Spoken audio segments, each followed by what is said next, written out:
Hey everybody, welcome back to the Wisdom Tradition podcast. This is Alex Sacken, and in today's episode, we're going to be concluding our six-part series on Plato and the philosophy of government, and in particular, his vision for the philosophic empire. And in today's episode, we're going to be focusing specifically now on this concept of the philosophic empire and what it entails and how it relates to the long-term motion towards global government or the world nation or a global commonwealth of nations. So this is the great ideal, and we're going to be looking at philosophy's place in manifesting this ideal.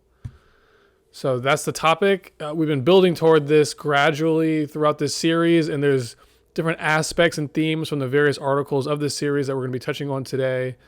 So everything's been building up to this point, and now finally we're going to get the payoff and get a clear analysis of what this concept of the philosophic empire, what it entails, and we're also going to be investigating its relationship to this long-term motion towards global government and the world nation. So I want to just jump right into the article after that little introduction there. And the first section we're going to be discussing, and the title of the first section is called The Quest for Good Governance. And let's pick right up. Oh, and I just want to note before we jump in that this episode, just like all my recent episodes from this past year, have been based around an article that's published on the Wisdom Tradition substack channel. Well, not a channel, but it's a website. It's like a blog. And those articles are coming together to form a book. So this article, this six-part series, is a chapter in this larger book. And for links to all the various chapters and to see how the whole thing breaks down, go to my website, www.alexsacken.com, and you can find a table of contents with the links to the various articles. So with that said, let's jump right into the first section. And once again, it's called The Quest for Good Governance. It begins, Plato, born during the 4th century BC in Athens, lived in a time of empire, war, conquest, slavery, and mass suffering. And for more on this dynamic of Plato and the life and times he grew up in and the status of Greece during this period, check out the second part of this series, or part 2 of this 6-part series. But let's keep going. So while Plato never got directly involved in politics, the great philosopher was not naive to the political and economic issues of his day. In his teachings, he frequently discusses political subjects, offering his philosophical perspective on them. Manly P. Hall summarizes Plato's relationship to the geopolitical environment of his time. Quote, during his lifetime, Plato remained entirely aloof from politics, but he could not fail to consider the political corruption that weighed heavily upon society even in his own time. He sensed that education alone could bring an end to the social ills of the race. He knew only too well that inadequacy of viewpoint led to those short-sighted policies which corrupt the state and destroy nations. The main political issues that dominated the Greek states during Plato's lifetime involved those of money, debt, oligarchy, and war. The new economic possibilities of the time favored the formation of finance-based oligarchies, which took the place of the older pattern of monarchies ruling by divine birthright. Again, this trend is something that we went over in the earlier articles. So we're just kind of recapping. Unlike the previous monarchies that they replaced, the oligarchs that emerged during this period, which again was the time of Plato, which is called the Axial Age, going from 600 BC to 480 roughly. But the oligarchies that emerged during this time period did not necessarily see themselves as the wise and benevolent custodians of society. Instead of making decisions for the good of the collective, their priority was on advancing their own power and position over that of the other social castes. Coinciding with these political changes came other shifts, notably the shift of civilization into a materialistic and secular orientation, with the focus of human behavior being driven predominantly by a desire to accumulate and control material resources. This is a theme that we discussed in particular in our previous article on the Kali Yuga and the age of materiality. That was part 5. As Plato and other thoughtful philosophic observers of the time were well aware, these troubling trends in human psychology, notably that of wealth addiction, were the primary cause for inspiring the mass atrocities that were taking place during the period in which he lived. And these atrocities were not only constant war, but mass slavery. And in one of the early articles, I cited a figure that in the time of Plato, Athens was comprised of as many as 40% slaves. So continuing, for example, economic historian Michael Hudson summarizes the view that Plato offers in his famous work, The Republic, where he gives the opinion that, quote, if you let the wealthiest landowners and creditors become the government, they're going to become wealth addicted and turn the government into a vehicle to help them exploit the rest of society. In the view of the ancient philosophers, successful societies sought always to maintain balance between the various castes of society. This requires, quote, public power to check and reverse the excesses of personal wealth seeking, especially debts secured by the aristocracy through usury. Balanced societies need the power to reverse the tendency of debts to grow faster than the ability to be paid. That tendency runs like a red thread through Greek and Roman history. That was again from Michael Hudson. This is the basic socio-political context that informs the political thinking of Plato and his Greek contemporaries. Sadly, 2,500 years later, we're still entangled in similar issues, and therefore their thinking on these matters still applies to us today. As with our current civilization, his society faced a similar crisis of governance and failure of vision and leadership among the ruling class, or the ruling elite. Clearly, these challenges are not unique to a particular time, place, or culture. Rather, they seem to plague mankind over and over again, continually frustrating our intentions to build a stable and lasting world order. It was to meet and overcome the perpetual crisis of bad governance that Plato fashioned his concept of the philosophic empire. And it is to this subject that we will now finally turn our attention to as we conclude this multi-part series on Plato. And that's the end of part 1. All right, next section, evolving forms of government. Over the course of this chapter on Plato and the philosophy of government, we have tracked a long-term motion where an ancient pattern of monarchy gradually yielded to a more contemporary pattern of oligarchy. Monarchy originates in the idea of a divine right of kings who rule by right of blood, and by those old endearing traditions which have come from the tribe and clan. As implied in these quotes from Manly Hall, this pattern originates out of the oldest social, political, and religious traditions of mankind. To the extent that the early monarchs integrated constructively with the priesthood and their mystery schools, and were able to rule their kingdoms as enlightened philosopher kings, then the ancient civilizations who followed this model thrived. While the situation seems to have taken place in various forms all over the world in very ancient times, history also tracks this model of governance declining into evil and self-destructive patterns. Manly Hall elaborates, the older states of the world were mostly monarchies. If the monarch were good, his people flourished and he was the father of his people. But if he were bad, he became a despot, and monarchy by corruption fell into despotism, which worked a great evil upon mankind. From the failures of monarchy eventually came rulership by oligarchy. Hall again elaborates, quote, the monarch, falling upon evil times and failing to serve his people, lost their confidence, lost their obedience, and forfeited their veneration and respect. In order to sustain himself, he turned to those who were his lords and nobles and bound them to him, commanding them to serve and protect him, and making certain concessions in order to hold their allegiance, thus sharing his powers with them. Out of this circumstance, oligarchy came into existence. And this is a pattern that we see happen in ancient times, but maybe the ideal modern representation of it is in England with the Magna Carta and the rise of oligarchy in England kind of coming to gradually take over control and replace the monarchy, where the monarchy becomes kind of more of a figurehead rather than the real power structure, and the power moves into the oligarchy. So that model that we see in Britain in more modern history is one that was replicated many times in the pre-Christian era, particularly going back to this axial age period. So in time, the oligarchy takes control over the state and overthrows the monarchy. Now in power, This coalition of interests commandeers society towards serving its own interests and addictions.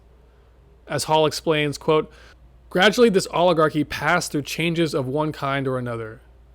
Aristocracy decayed and changed from a rulership of superior intellects to a rulership of superior means, and so sustained itself by wealth, by drawing armies to its support, and by gaining possession of lands.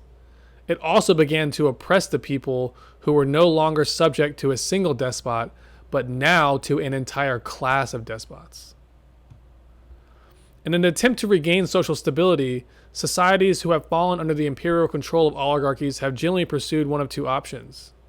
Either take the route the Romans took and revert things back to a monarchical pattern, such as that which we see with the Caesars, or take the path that the Greeks took, which is to implement democratic institutions as a means of installing checks and balances on the power of the ruling elite. Manly Hall summarizes the path the Greeks took toward implementing democratic reforms.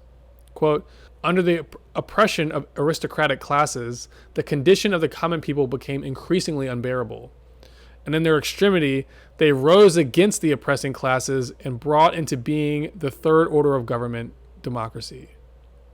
Strictly speaking, what results is not a pure democracy, but a republic, where eligible members of the populace, i.e. the electorate, elects representatives who govern on their behalf. This model, originally pioneered in Greece, is what we still have today, with the United States being a republican democracy rather than a pure democracy. As history shows, and as the modern world is still struggling to grapple with, democratic societies can fall into their own patterns of evil. Hall explains that, quote, freedom inclines the man toward an individual existence, toward individual ambitions and aspirations, toward solitary purposes, and leads him away from those community interests which are necessary for the survival of a state.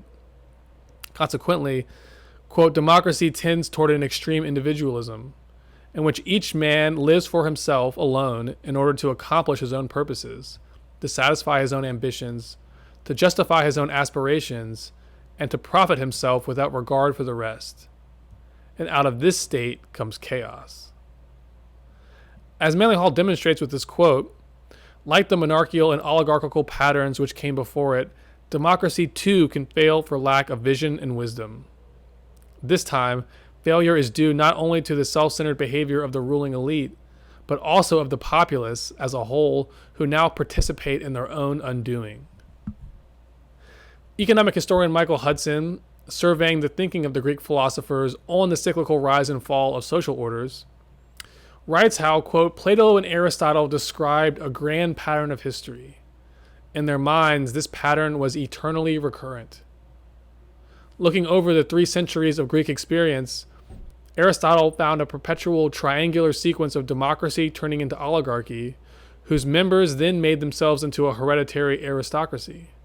Inevitably, factionalization within this aristocracy would take place, and one faction would appeal to the enslaved masses by making democratic promises to them. The democratic institutions they would create after their victory would in time again become corrupted by wealthy families, who again would replace them with an oligarchy, and so on. Manly Hall elaborates further on the dynamics that lead to democracy's fall, this time emphasizing the role that dictators come to play in this situation. So that first quote by Aristotle is talking about how democracy falls back into aristocracy, and that has a loop. But then Manly Hall is going to emphasize how occasionally democracy can also fall back into a type of autocracy, like we see in not only in Rome but also in Nazi Germany and in Mussolini's Italy, where democracy kind of goes back into a dictatorship. Quote, democracy, for lack of integrity, devotion, and idealism of its people, falls into chaos. A monarchical pattern then reemerges, and the cycle once again continues. In this emergency, the people, not knowing which way to turn, failing to produce within themselves greatness, seek out among themselves a popular leader. They select this popular leader not only for his wisdom, but because he is the exponent of their discontent. They choose a man who has the glib tongue to tell them the things they want to hear and not the things they need to know. They elevate this man by popular acclaim and make him the idol of their time. He promises them that which cannot possibly be given, and he deceives them for a time. There will be some who will rise against him, and upon these he will vent his ire and will call upon the many to assist him and protect him from the intelligent minority. The people will give him an army to protect him from his enemies, and he will use that army to make slaves of his own people.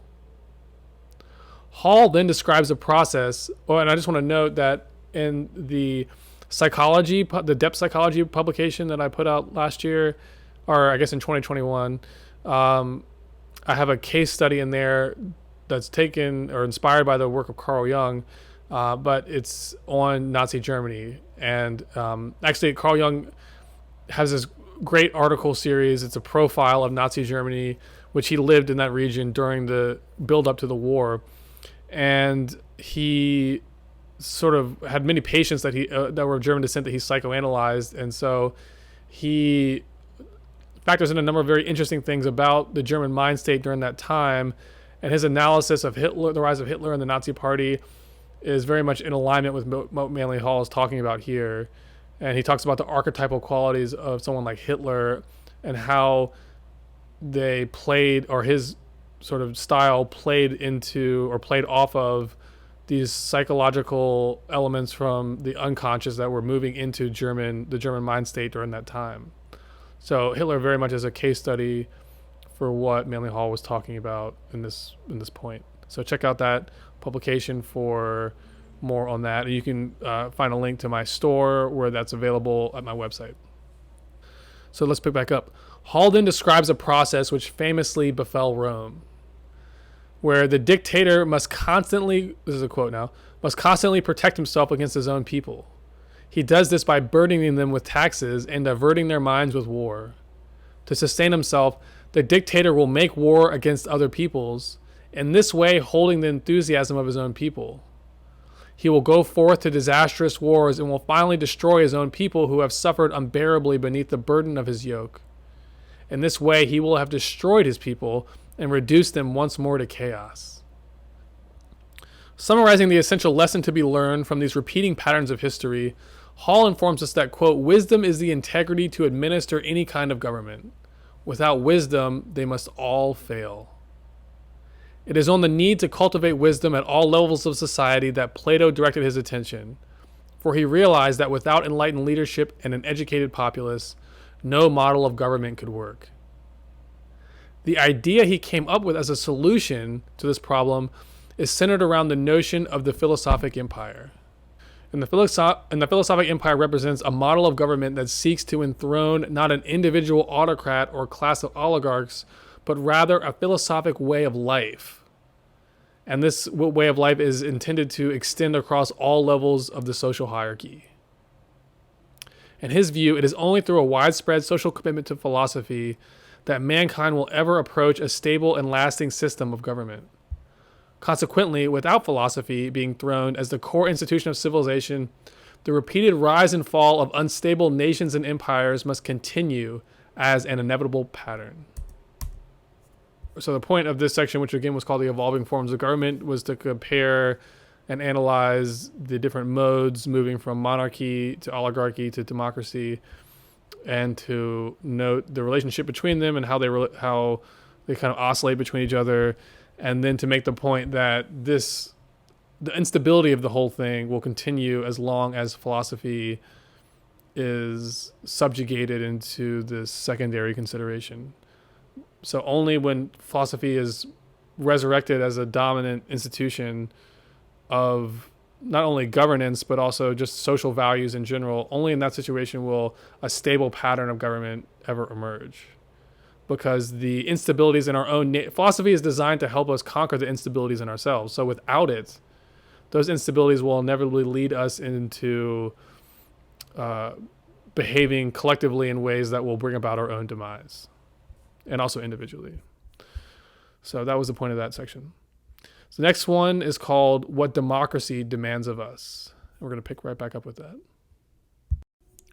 All right, what democracy demands of us. In the evolving models of government overviewed above, a simple pattern is apparent. As monarchy yields to oligarchy, the onset of a pluralistic motion in human governance ensues, where the responsibilities for governing the state move from the control of one autocratic leader to that of a small elite group. Here, rulership begins moving from a monopolar to a multipolar model of governance. In the original forms of monarchical government, the various powers of religion and state were aggregated together and vested in the being of one all-powerful person. As monarchy cedes to oligarchy, however, these powers begin to decentralize and become vested within a shifting coalition of political and economic elites who end up forming their own dynasties of hereditary descent.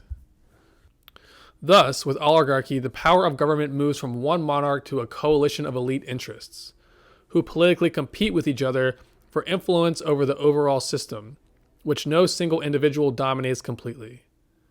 This is the definition of multipolarity, although, compared to democracy, it is a relatively limited expression. This pluralistic motion progresses with the transition of oligarchies into democracies, where more and more people participate directly in the governance of social affairs. At no time in history has a society operated as a pure democracy. Rather, democratic institutions interface with the older oligarchical pattern in order to create republics. The move of nations into a republican model of government marks a middle ground between oligarchy and pure democracy. Here, democratic institutions exist, but ultimately power remains concentrated among an elite class of aristocrats, oligarchs, and state leaders. Through elections, the populace is given a means to interface with the decision-making of these elite groups, but it does not have outright control over them. And I think America is a good example of that situation, because we are very much a republic, but we're very much dominated by an elite oligarchical class or caste. This evolving motion in the pattern of human governance, where power shifts gradually from the one to the many, coincides with other long-term shifts that we've also covered in previous articles in this series. As we've tracked, over time society gradually has moved away from a primitive pattern of paternalistic governance, where one divinely appointed monarch governs the populace with absolute authority, and toward a series of evolving new governance regimes where more and more of the populace takes the reins of government and begins to govern itself. As we've also tracked, this move towards the adoption of increasingly pluralistic models of self-government coincides with a variety of other shifts, including increased tendencies toward materialism, secularism, and the expression of individual self-identity. The formation of democratic republics is the logical culmination of this long-term motion toward multipolarity in human governance. At first, the relationship between the public and its elite rulers was paternalistic, like children still under the protective wing of parents. But gradually, this relationship dynamic shifted, with the era of autocratic rulers fading to the background and the responsibility of self-government falling more and more into the hands of the populace. With democracy, a comparatively large percentage of the population, i.e. the electorate, participates directly in the processes of its own governance. While this model of governance is more egalitarian than its predecessors, it can also fall into its own version of evils, as we explored above. To avoid this from happening, the populace must be educated in the requirements of good governance, while also being disciplined away from falling victim to its own base impulses and desires. On this topic, Hall writes that, quote, "As Plato pointed out, a true democracy, whether absolute or representative, can succeed only when the average citizen becomes informed in the privileges and responsibilities of government." Here, public education becomes of critical importance. Without proper education, the populace will fail in its democratic responsibilities, with democracy inevitably reverting back to oligarchy or autocracy. This public failure to protect democracy can happen in two primary ways.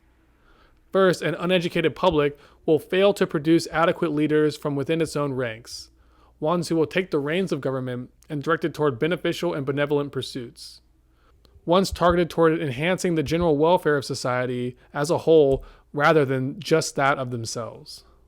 And second, to the extent that an uneducated society does produce worthy candidates for leadership, an uneducated public will fail to recognize, support, and elect them, falling instead for populist leaders who will make empty promises, tell them what they want to hear, and emphasize short-term, self-centered policies, ones often emphasizing war, wealth extraction, and bread and circuses.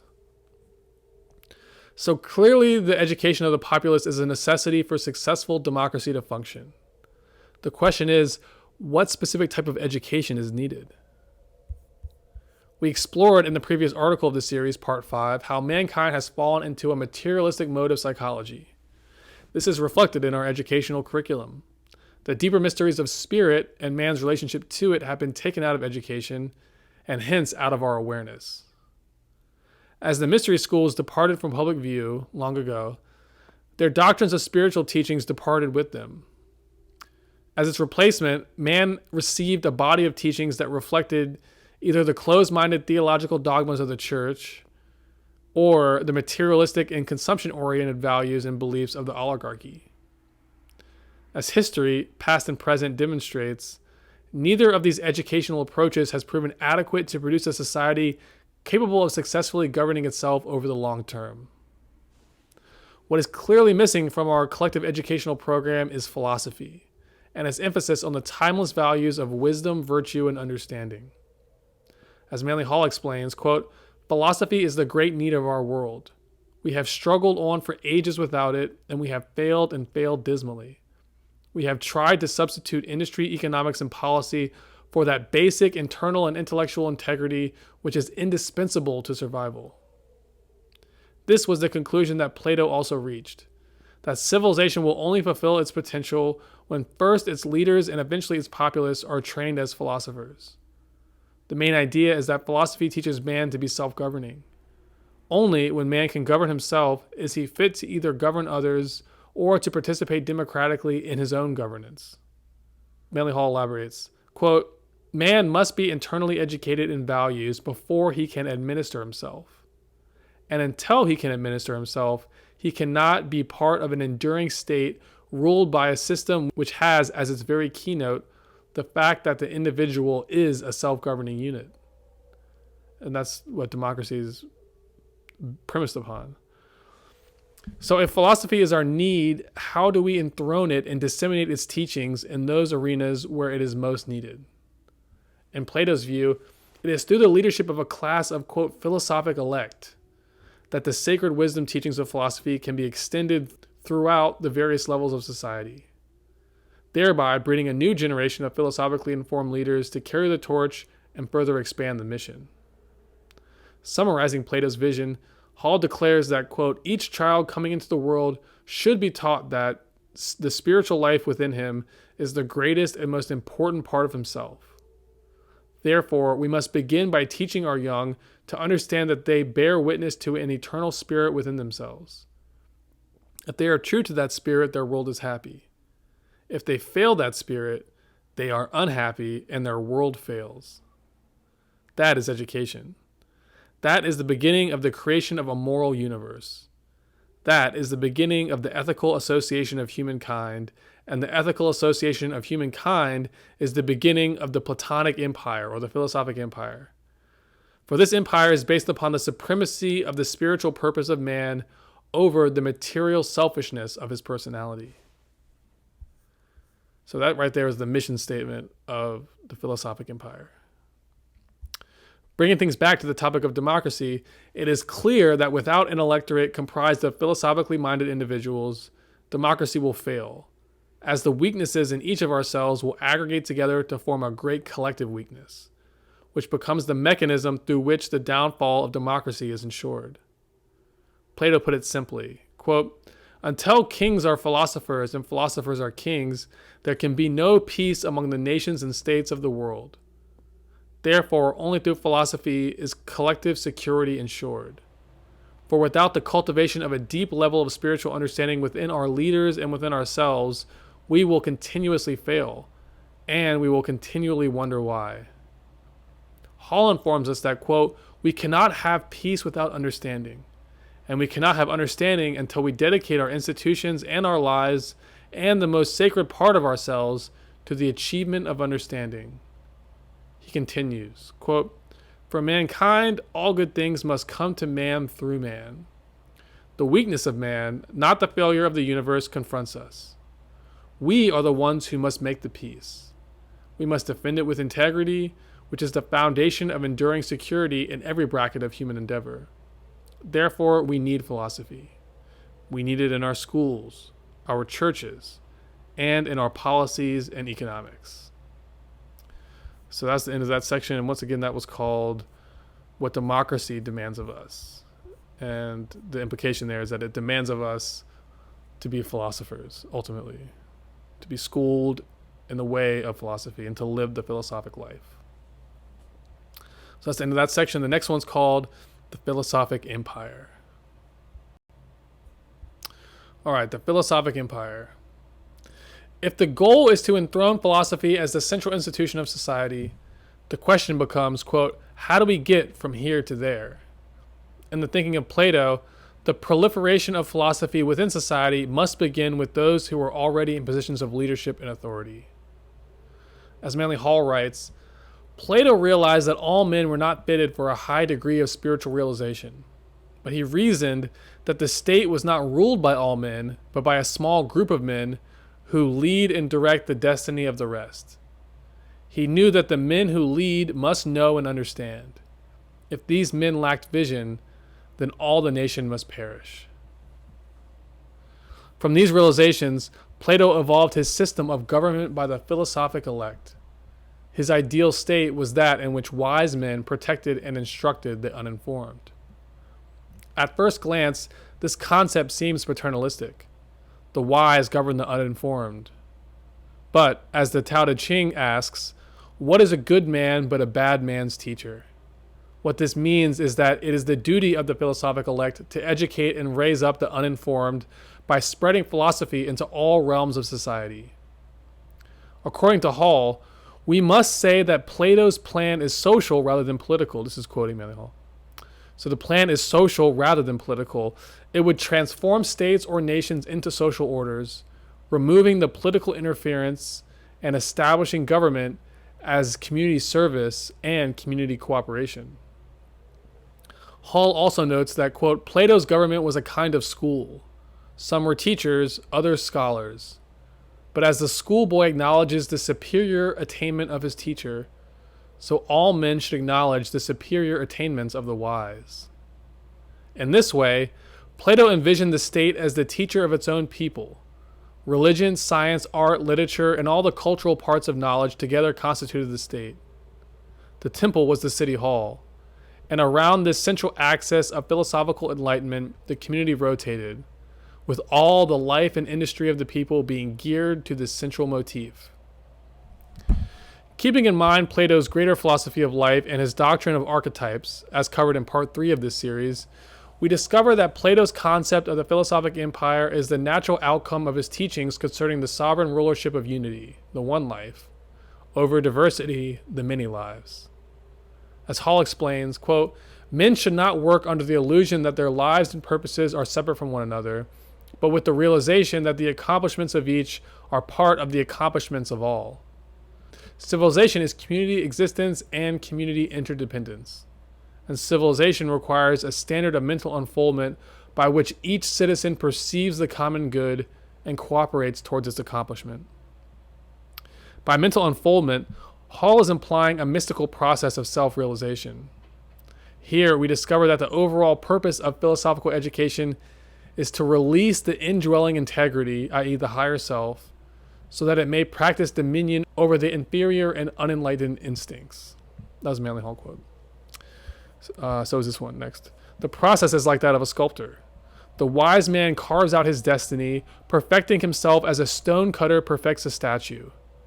By education, man chips off the rough parts of himself, and by an enlightened process of elimination, reveals finally the perfect image concealed within the irregular and imperfect mass of uncultivated instincts and emotions. In other words, if you take away everything that is not the true self, then all that is left is this self. That which is based in illusion and materiality must be shed. When it is, the light of God, i.e. the true self, is what remains.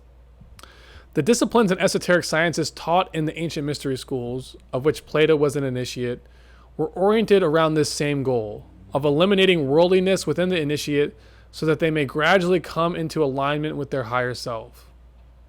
Hall explains that Plato's idea of the philosophic empire is directly inspired by these mystery schools, with the leader of this philosophic empire, which he termed the philosopher king, being a recreation of the hierophant or high priest of the ancient mysteries.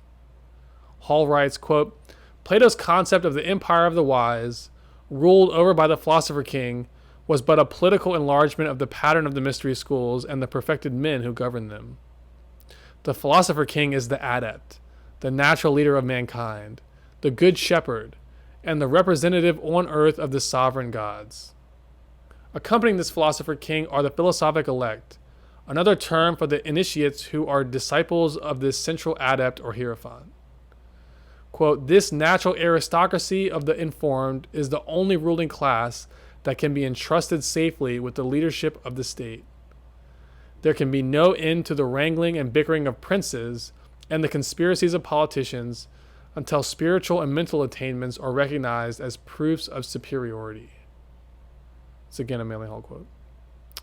The association between Plato's vision of a philosophic empire and the initiatic design of the ancient mystery schools suggests that there are clear requirements that the leaders of this empire must adhere to in order to secure their position as leaders and teachers within it.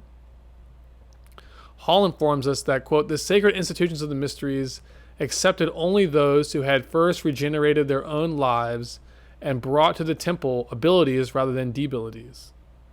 Therefore, the true seeker should assume that the higher mysteries of religion are for those who have outgrown the limitations of materialism, and not for such persons as have been defeated by the problems of daily existence. In short, those constituting the philosophic elect are those who have become self-governing, meaning they have transcended the inherent limitations of the ego and of the unredeemed emotional instincts and have instead allowed the higher spiritual self to become the governor over their actions, thinking, and behavior. So that's the requirement of the philosophic elect. And the philosophic elect form the foundation of the philosophic empire.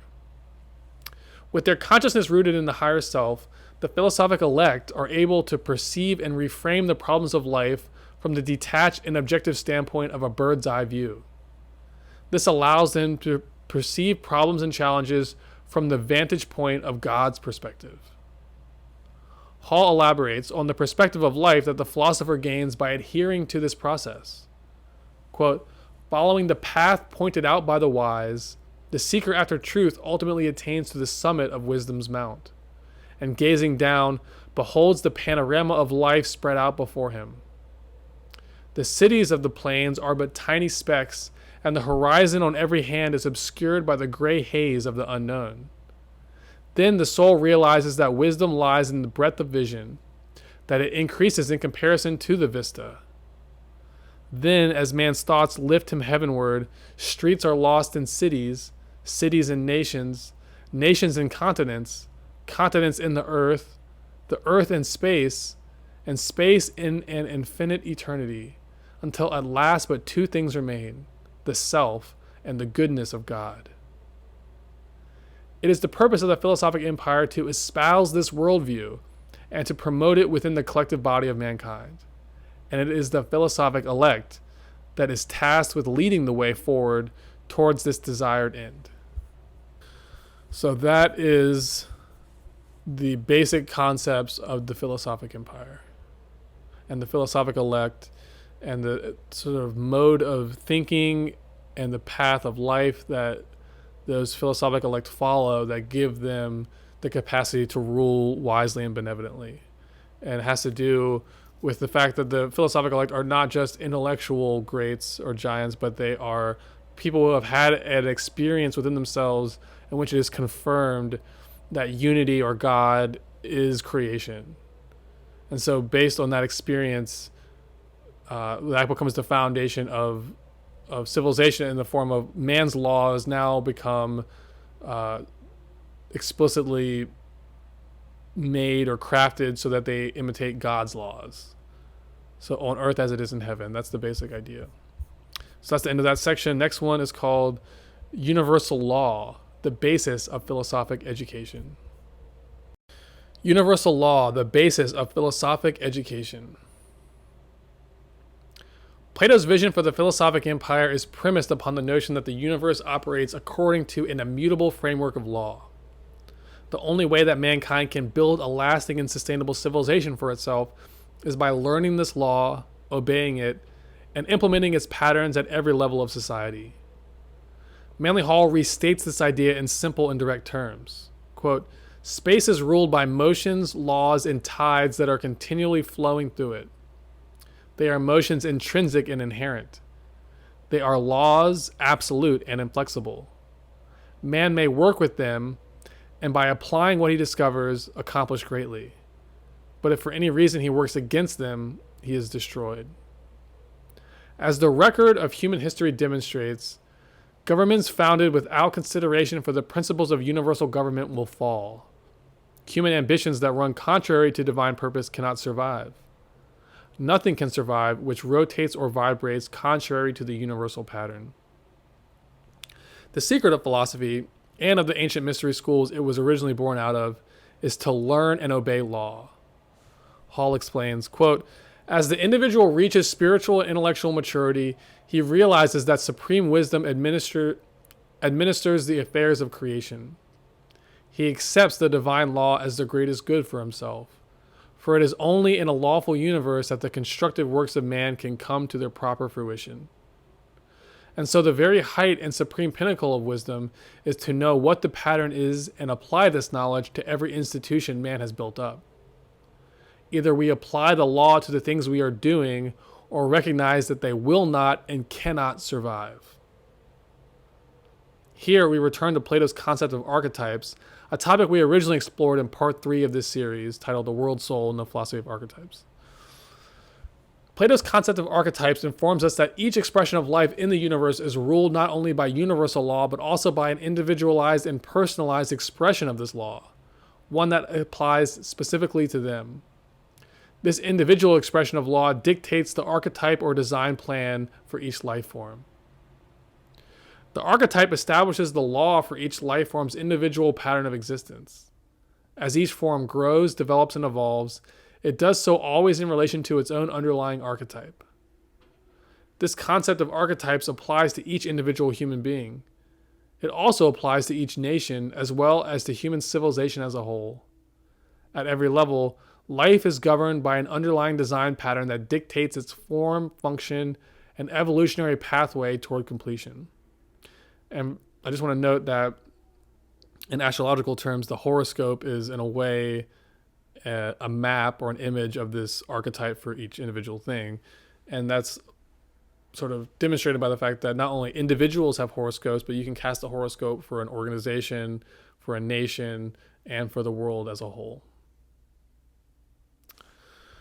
So the task of the philosopher is to first discover and align with their own personal archetype.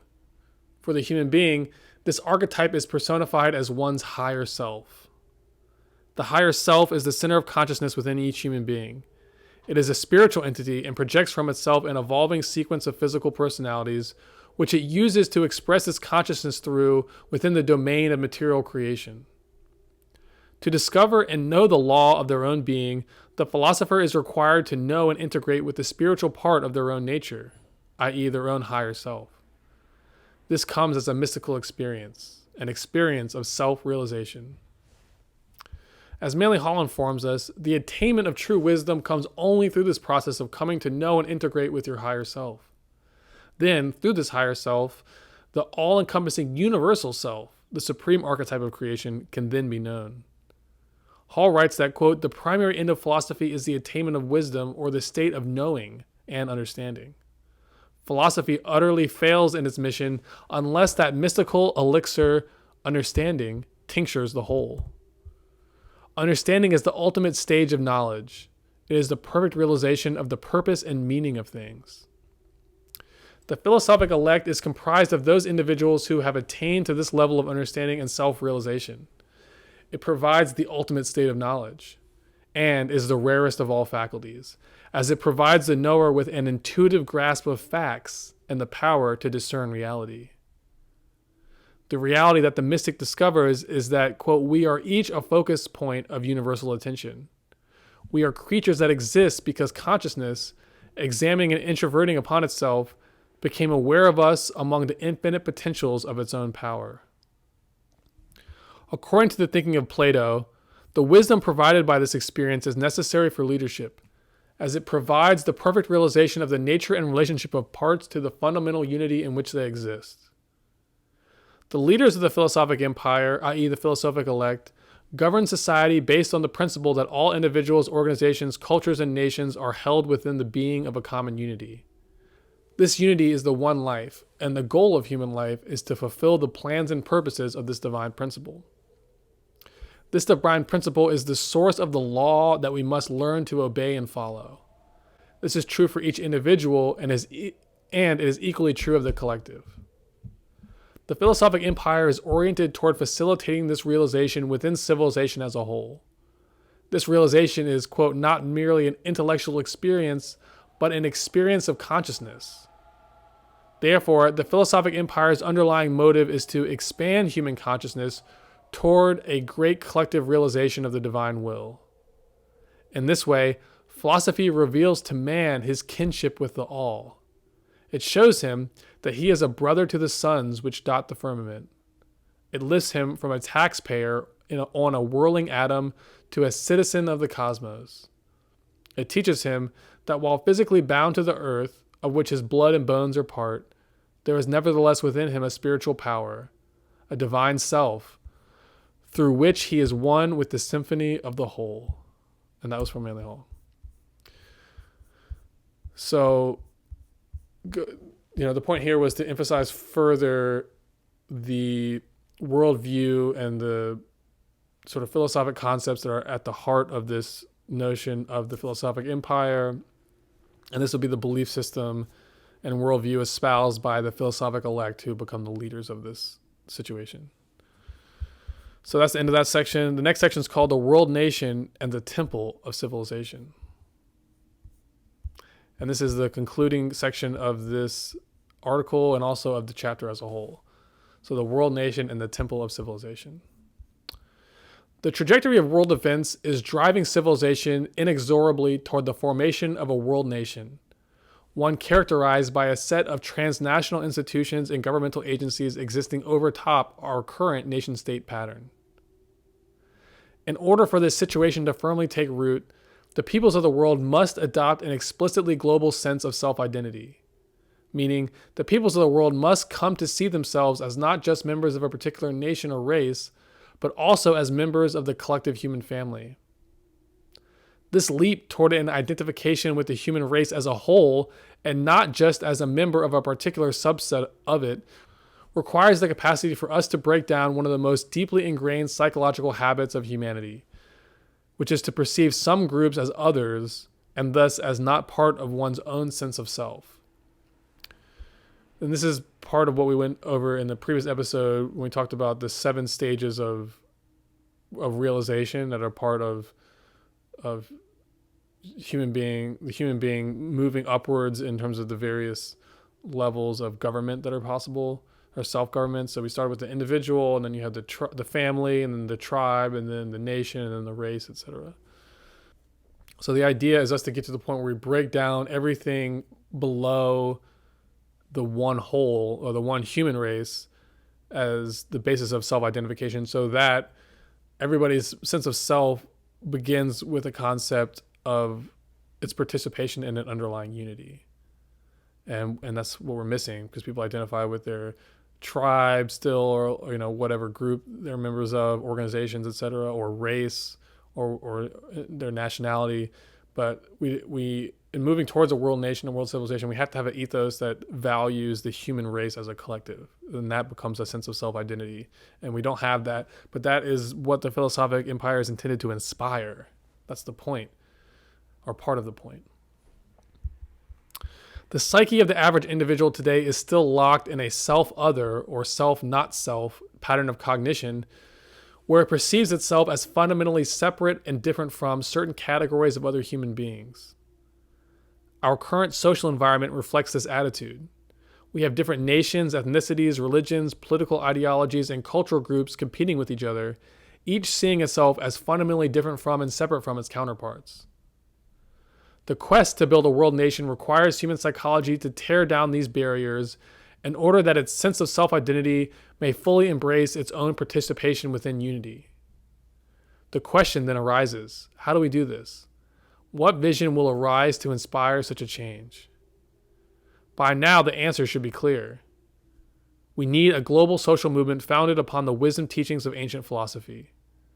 These wisdom teachings, as the writings of Plato and Manly Hall demonstrate, are premised upon the idea that unity is the foundation of reality and that all diversity, such as the different races, nations, cultures, and peoples of the world, exist only and ever in relation to this unity. This ideal of the world nation can only come about once we begin to identify with the aspect of ourselves that is part of this unity, i.e. the higher self, over the part of ourselves which is enmeshed in the world of diversity, which is like the physical personality or the persona. Manly Hall expresses the view that the motion toward a world nation is inevitable. It represents an archetypal end state or destiny that nature is driving us inexorably towards fulfilling. He writes, quote, nationalism ascends from a state of diversity towards social, political, and economic unity. All progress in terms of nationalism may be measured in terms of increasing inclusiveness, the decreasing of barriers, the breaking down of all artificial psychologies and illusional limitations imposed by ignorance. Philosophy, or more specifically, the philosophic empire, offers the shaping vision for how to achieve this destined end state. This vision is necessary to inspire both our current leaders and the populace at large to participate in actualizing this desired end. Hall elaborates, writing that nations without purpose fail. A national ideal, a clear vision toward that which is desired and desirable, is necessary to national progress. In the same way, the individual without purpose, vision, or dream has no focus for his energies. For both the individual and collective, we therefore find philosophy to be the indispensable key. It provides not only a vision that we can collectively gather around and work toward, but it also provides the method to achieve this end. Philosophy's method is premised around the simple adage, learn the law and obey the law. Or put differently, learn the archetype and obey the archetype. This simple teaching applies to each individual human life, and it equally applies to our collective social life. As Manly Hall explains, quote, the grand plan is a supreme seal stamped upon the face of creation. It binds all things to one essential purpose. By implication, the world with all its governments is a mandala. It is a huge diagram in which all institutions are recognized as extensions of deity. It is the purpose of philosophy to bring civilization to the point where it embodies this divine archetype within its own form and functioning. Through philosophy, principles, ideals, and values must come to rule human life so that we can produce this vast cosmotheistic commonwealth in which the lesser and greater all unite in one magnificent unfoldment of eternal principles. That's Manly Hall. If we can work through this, we can find our proper governments, codes of law, management philosophies, and design methodologies. For all of these things are under law. For example, quote Manly Hall, a great corporation is a mandala. Unless it is properly, creatively, and constructively used, it violates the law and fails. It collapses because it has departed from the integrities essential to its survival. The overall ethos that we must come to value at the core of our way of life is to go back to the universal pattern because all things are according to this pattern. Hall writes, quote, nature is the manifestation of inevitable laws. If man keeps these laws, he is sustained by them. But if he breaks these laws, he forfeits his own security. It is therefore well to take a receptive attitude and to become quaintly observant of nature's ways.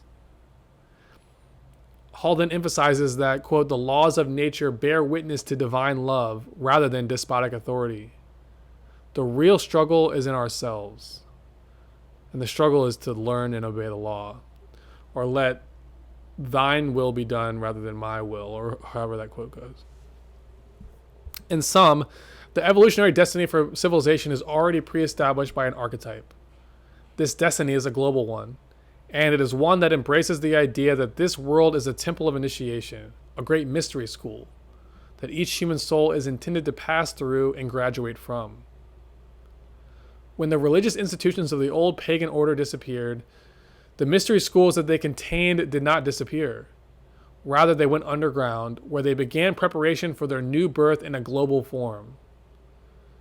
The desired end we must work towards is not just the creation of a world nation, but also a pattern of global civilization in which the great hidden institution of mankind, the mystery schools, and the institution of initiation that they oversee can be resurrected once more as the central institution guiding human life.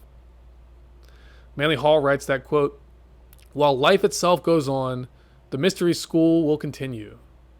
But the method by which the candidates for spiritual enlightenment will be tested differ with each civilization and are modified to meet the needs of every age. About us now rises a great mysterious structure. We call it the Temple of Civilization.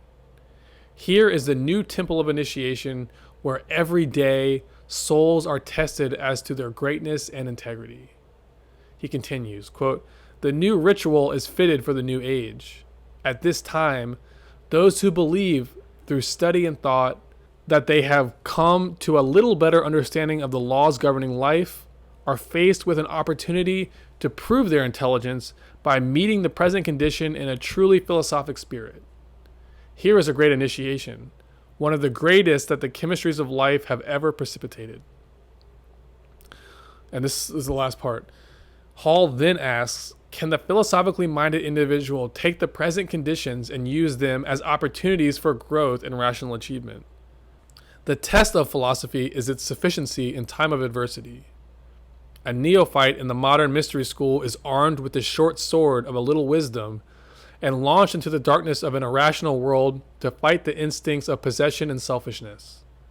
Having overcome these, the candidate has passed a real initiation test just as surely as those in the caverns of the Mithraic mystery.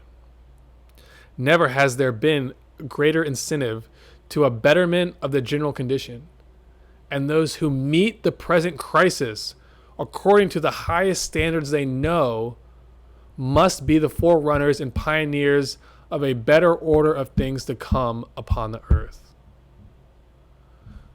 And that's the end of that quote.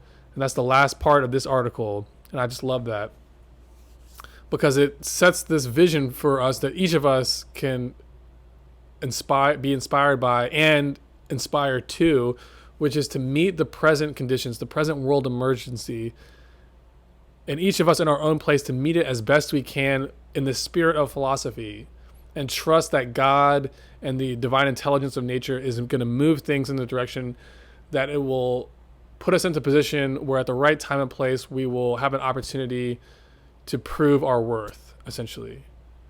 And that's what I believe.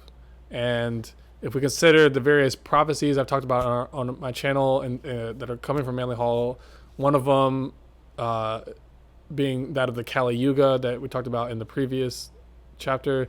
Another one talking about in that episode where we talked about, there was based on the Manly Hall lecture about the forthcoming resurrection of the divine feminine. And there might have been a couple others that we talked about too. But this idea that our current moment in time, as we're on the cusp of a world civilization, as this great reset is going on, so to speak, that this, in my opinion, is a great time of testing. And this idea of testing and initiation is part of this Pluto-Saturn archetype that manifested in the beginning of 2020. And that's something I went over in my psychology book that I mentioned earlier. But this right now is a time of mass initiation, in my opinion, in this world temple that Manly Hall is talking about. And so, as he says, never has there been greater incentive to a betterment of the general condition, and those who meet the present crisis, according to the highest standards they know, must be the forerunners and pioneers of a better order of things to come on earth. So, think about that, contemplate on it, and trust in God and in the law, and know that things are moving from a place to a place according to law, and that there's nothing arbitrary about the ongoings of the world, even though it may seem that way. Something that we talked about in a previous episode, that everything is according to law and proceeding according to a plan and pattern, and that everybody is situated in the proper place that their soul has manifested through this pattern of reincarnation and karma. And that as listeners of this channel, I I hope in whatever arena of life that you're operating in, trust that there's no mistakes about it, about where you are. And the challenge is to meet this position with an idealistic view and with trust that at the proper time, you'll be given an opportunity to show your worth. And that opportunity is part of this idea of a grand pattern of initiation that's playing out, in which the human soul collectively is being initiated by the divine intelligence of nature to go from a place to a place, to go from not knowing to knowing, from ignorance to wisdom. And so each of us, as aspects of this great collective human soul, are likewise being given this opportunity. Lifetime after lifetime we're given it, but this is a special time. So that's my belief anyway. I hope you enjoyed this episode in this series on Plato. Stay tuned. The next article and multi-part chapter is going to be on Francis Bacon and on the philosophy of science and on some of the mysteries of that he was involved in terms of the founding of America and really the founding of Western civilization and modern civilization.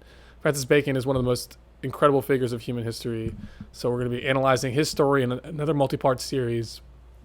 And then gradually, as we keep going through the remaining chapters, I think there's 4 left, so that'll be the 4th. And then the next one is going to be on the topic of ancient America, but kind of building things up into a modern America.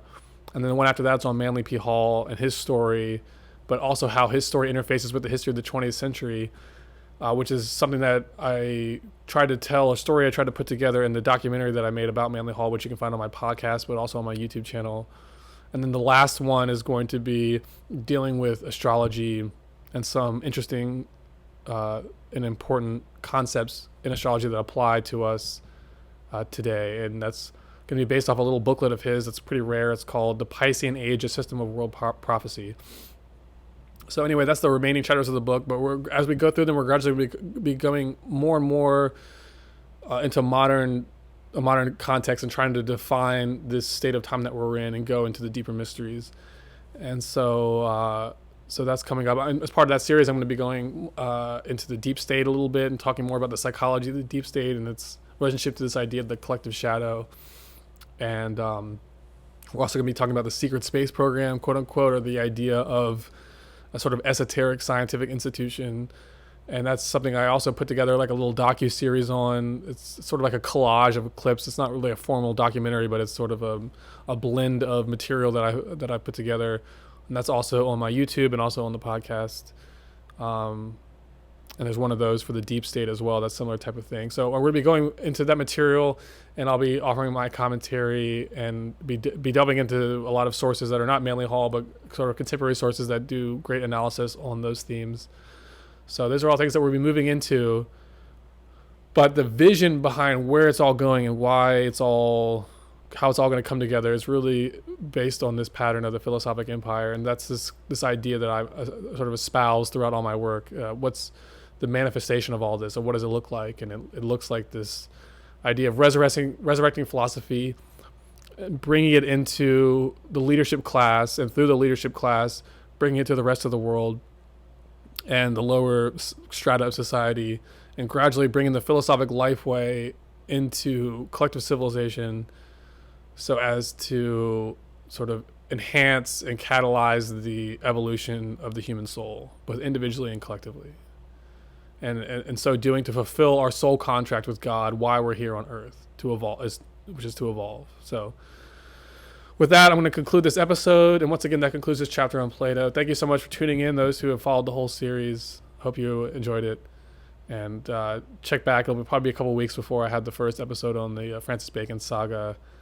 But that's forthcoming. So God bless. Thank you again. Take care.